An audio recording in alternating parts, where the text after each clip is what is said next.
And the next question is going to come from Julie and Paula. Actually, asked a very similar question of what do we do about the cost of living? I've got a lot of friends who tell me that their energy outside of Wyoming, they're paying $1,000 a month for electricity. No joke. We are still really blessed here in Wyoming, but the cost of living, it's tough, right? It's gotten double what it was 5, 6 years ago, even. And so I think we start there with some basic things like what's under the hood? It's not about lowering those egg prices per se. What's under the hood of those egg prices and causing those increases? So I think that's what's really, really important when it looks like about lowering the cost of living. Now let's talk about affordable housing, which is something that Julie and Paula were also worried about. So we have this beautiful, lovely capitalistic society that we all live in, and I think that we should appreciate it. And we got to understand that capitalism is part of why things go up and down.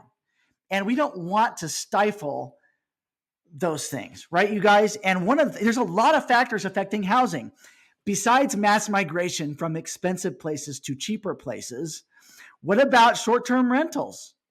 Okay, we have over 2.5 million homes in the US right now that are currently being used as a short-term rental, right? But this is capitalism, you guys. So some of this is things that we shouldn't control as a free society. But what if we had those 2.5 million houses on the market? Well, that would certainly help bring the cost of affordable housing down. But you also look at the cost of goods. So all of the great new homes that we're building right now here in around Cheyenne, outside of Cheyenne, the homes, the new construction that's happening across the country.